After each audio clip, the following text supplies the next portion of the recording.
हर रोज एक नई कहानी देखने के लिए चैनल को सब्सक्राइब करें और बेल आइकन दबाना ना भूलें। रेवती घर की सफाई कर रही होती है।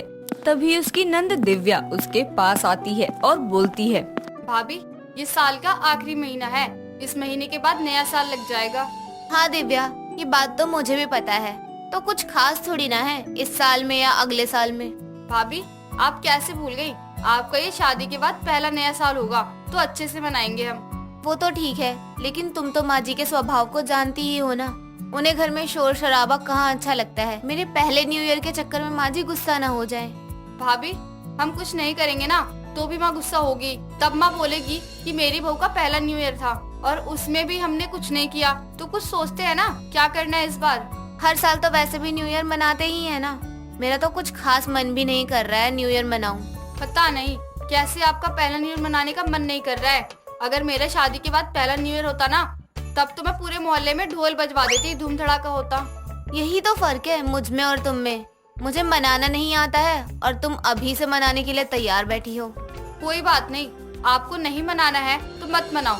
घर में रौनक को देखकर ना आपको खुद मन होगा, लगेगा कि अरे ये तो मेरा पहला न्यू ईयर है और भी कुछ खास होना चाहिए। बस आप मना मत करना, ठीक है?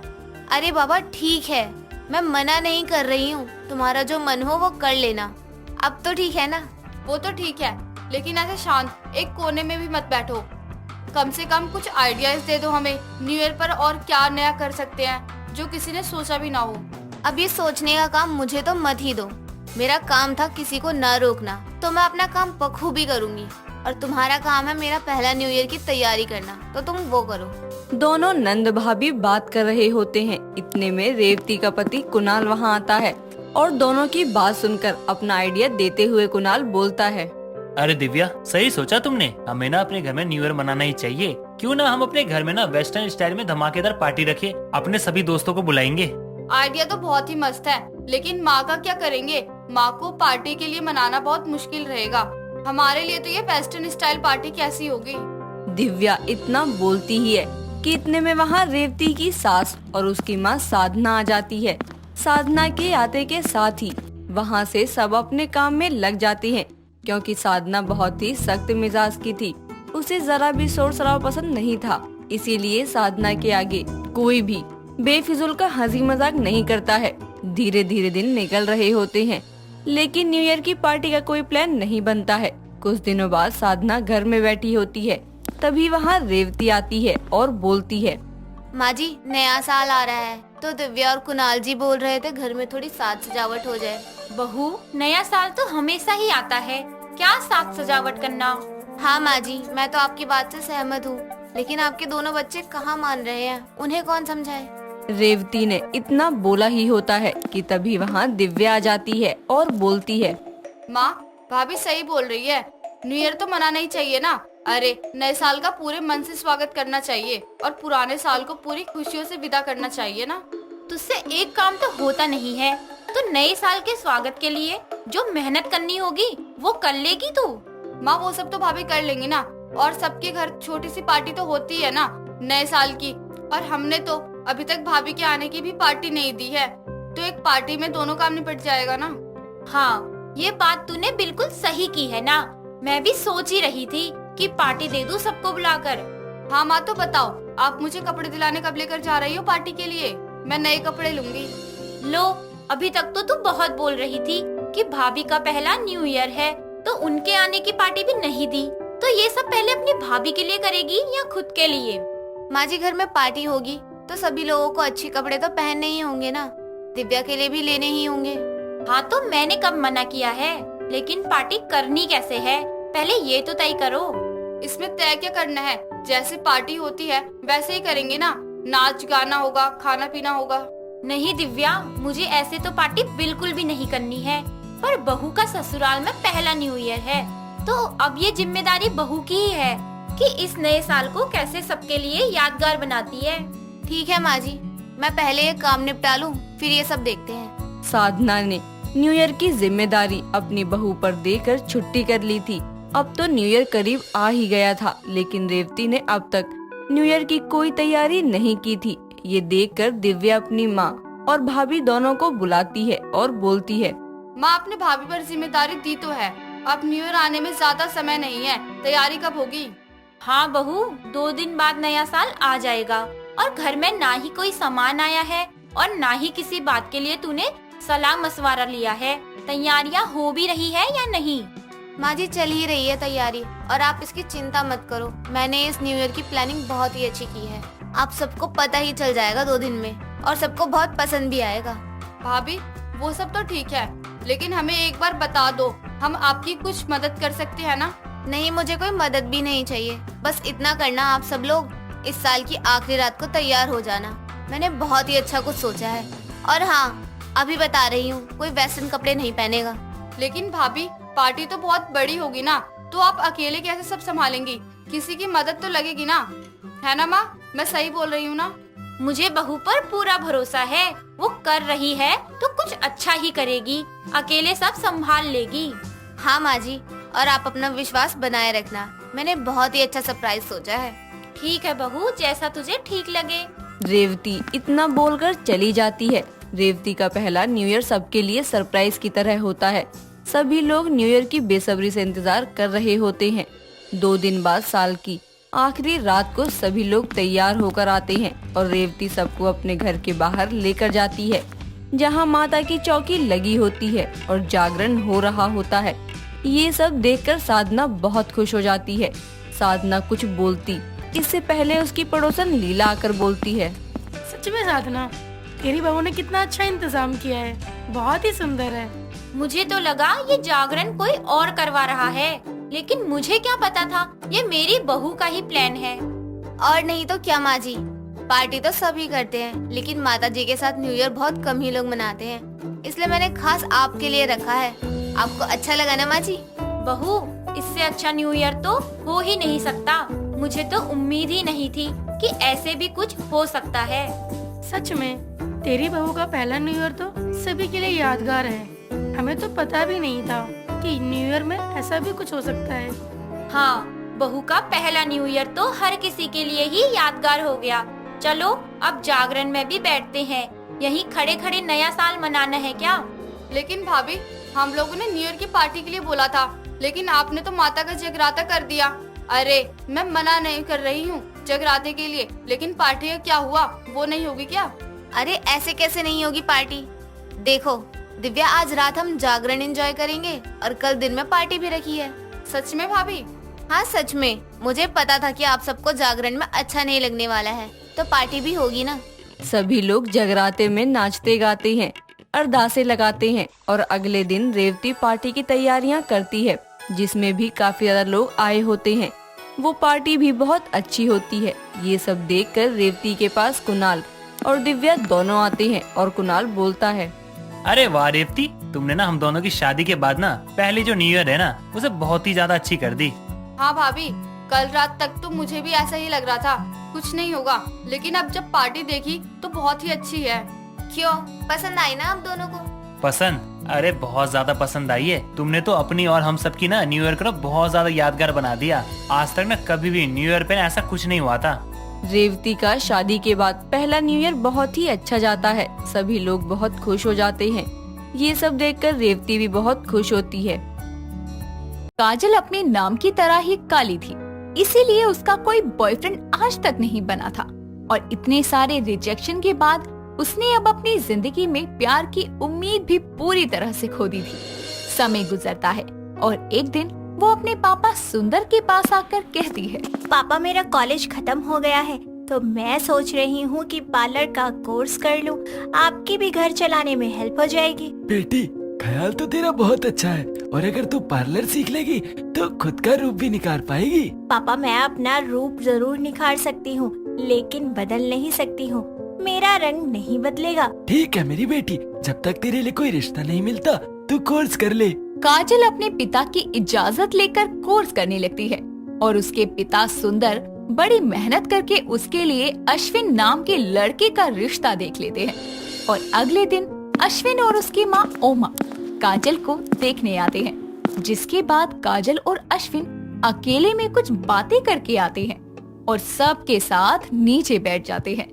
जिसके बाद काजल को देखकर ओमा सुंदर से कहती है, माफ करना भाई साहब, आपने लड़की की फोटो एक्स्ट्रा फिल्टर के साथ भेजी थी क्या? आपकी लड़की तो फोटो से ज्यादा काली दिख रही है सामने। माँ चुप भी हो जाओ, मुझे तो काजल अच्छी लगी। ठीक है बेटा, अगर तुझे लड़की पसंद है तो मैं क्या ही कह सकती हूँ, लेकिन मेरी 2 शर्तें हैं।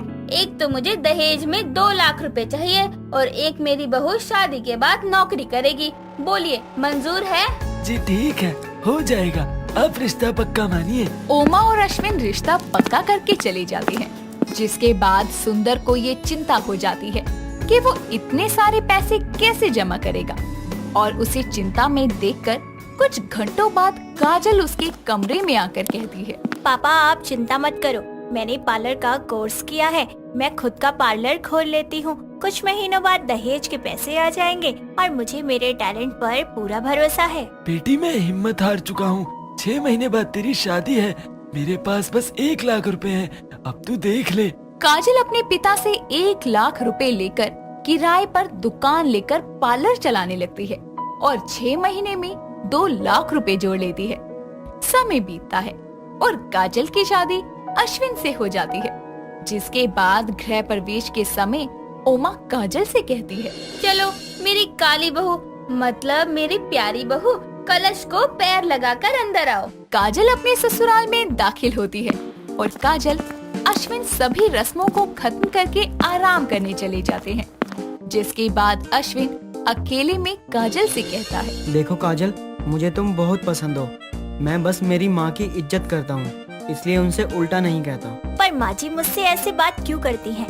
मैंने तो उनकी दोनों शर्तें मान ली, दहेज भी दिया और अब खुद का पार्लर भी चलाती हूँ, फिर उन्हें क्या दिक्कत है कि मैं काली हूँ? तुम काली नहीं दिल वाली हो मेरी जान। अब ये सब बातें छोड़ो और हमारे बारे में बातें करो। अश्विन और काजल कुछ प्यार भरे लम्हे साथ में बिताते हैं और सुबह होते ही काजल रसोई में सबके लिए नाश्ता बनाने जाती है और टेबल पर परोस देती है। थोड़ी देर में काजल की सास और पति नाश्ता करने आते हैं और खाना खाने के बाद अश्विन कहता है, वाह तुमने खाना तो अच्छा बनाया है, मजा आ गया। बस बस अपनी बीवी की तारीफ शुरू कर दी, अभी कुछ दिन तो होने दे उसको यहाँ। और तू सुन बहू, तू काली है लेकिन तेरा पार्लर तो है ना, मैं चाहती हूँ कि तू आज पार्लर जा और अच्छे से तैयार होकर आइयो वहाँ से शाम को। मैंने तेरी मुंह दिखाई का फंक्शन रखा है, मैं चाहती हूँ तू सुंदर लगे, आई तुझे समझ? माँ जी बस गोरा होना ही सुंदरता नहीं होती, इंसान का मन भी सुंदर होना चाहिए। तू पार्लर चलाती है और तू ही ये ज्ञान देगी तो तेरा पार्लर बंद हो जाएगा। चलो अब तुम दोनों अपने अपने काम पर निकलो। इतना कहकर ओमा अश्विन और काजल दोनों को काम पर निकाल देती है और वहाँ काजल सारा दिन काम करती है और कस्टमर ज्यादा होने की वजह से उसे खुद तैयार होने के लिए समय नहीं मिलता और वो खुद से कहती है, ओह मुझे 5 बजे तक घर जाना है, मेरी मुंह दिखाई है और अब तो बस 10 मिनट बचे हैं, इतने कम टाइम में मैं तैयार भी नहीं हो सकती, एक काम करती हूँ ऐसे ही चली जाती हूँ। जिसके बाद काजल थकी हारी घर आती है और उसे देखकर ओमा कहती है, तू अब आ रही है, मेहमान आते ही होंगे और तूने मेकअप क्यों नहीं किया? अरे अगर तू तैयार नहीं होगी और तेरा कहला चेहरा अपने मेकअप से नहीं ढकेगी तो सब समझ जाएंगे कि मैंने दहेज लेकर अपने बेटे की शादी करी है। ये तो सच बात है ना माँ जी, मैंने झूठ कहाँ कहा। ओमा ये सुनकर गुस्से में अपने कमरे में चली जाती है और मुंह दिखाई कैंसिल कर देती है। जिसके बाद दिन बीतते हैं। अब काजल और ओमा दोनों ही एक दूसरे से बात नहीं करते थे और ये देखकर अश्विन को बहुत बुरा लगता है। जिसके बाद वो एक दिन अपनी बीवी को समझाते हुए कहता है, देखो काजल, मैं मेरी माँ की इज्जत करता हूँ और मैं चाहता हूँ कि तुम मेरी माँ से बात करने लगो। क्या तुम मेरे लिए इतना नहीं कर सकती? प्लीज देखो, वो बड़ी हैं और कुछ उल्टा बोल भी दे तो हम बच्चों का फर्ज है कि उनसे प्यार से बात करें और उनकी बातों को दिल पर लेकर ना बैठें।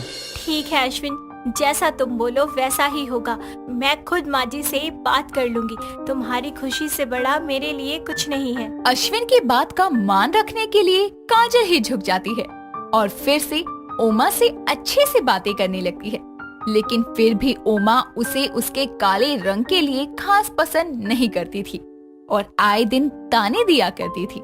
एक दिन अश्विन परेशान होकर घर आता है और ड्राइंग रूम में ओमा और काजल को बुलाकर बोलता है, माँ, सब बर्बाद हो गया, हम कहीं के नहीं रहे, अब मैं क्या करूँगा? मुझे कुछ समझ नहीं आ रहा माँ। क्यों बेटा, क्या हुआ? तू ऐसे क्यों बोल रहा है? सब ठीक तो है ना? जल्दी बता, मुझे बहुत चिंता हो रही है, मेरा दिल बैठा जा रहा है। अरे अश्विन जी बताइए ना, ऐसे तो माँ जी बीमार हो जाएंगी। हुआ क्या है प्लीज? मेरे बॉस ने मुझे नौकरी से निकाल दिया। बोल रहा था कंपनी घाटे में है। अब हम अपने लोन कैसे भरेंगे? कैसे होगा सब? बेटा ये घर भी लोन पर ही है, अगर तेरी नौकरी ना रही तो हम रास्ते पर आ जाएंगे। ये सीने में अचानक इतना दर्द क्यों हो रहा है मुझे? ये सब बोलते हुए उमा को दिल का दौरा पड़ जाता है और काजल और अश्विन मिलकर उसे हॉस्पिटल ले जाते हैं, जहां उसका ऑपरेशन होता है, जिसका सारा खर्चा काजल उठाती है और उसका हॉस्पिटल में बहुत अच्छे से ध्यान रखती है। कुछ दिन बाद जब उमा डिस्चार्ज होकर आती है तो वो अपने कमरे में अपने बेटी और बहू को बुलाकर कहती है, बेटा तेरी नौकरी गई है और ऊपर से दवाइयों में भी इतना पैसा लग रहा है, हम ये सब कैसे करेंगे? मैंने भी तुझे कितनी मुश्किल में लाकर खड़ा कर दिया है, मुझे माफ कर दे बेटा। माँ तुम चिंता मत करो, ये सब काजल ने संभाल लिया है। तुम्हारे हॉस्पिटल और दवा का खर्चा भी उसने उठाया है और घर का खर्च मेरी सेविंग से चल गया। आप आराम कीजिए माँ जी और चिंता मत कीजिए, आप जल्दी ठीक हो जाएंगी। अब आप घर आ गई है ना, मैं आपका बहुत अच्छे से ख्याल रखूंगी। जिसके बाद भगवान की दुआ से अश्विन की दूसरी नौकरी लग जाती है और अब काजल अपना पार्लर भी संभालती और बचे हुए टाइम में अपनी सास की खूब सेवा करती।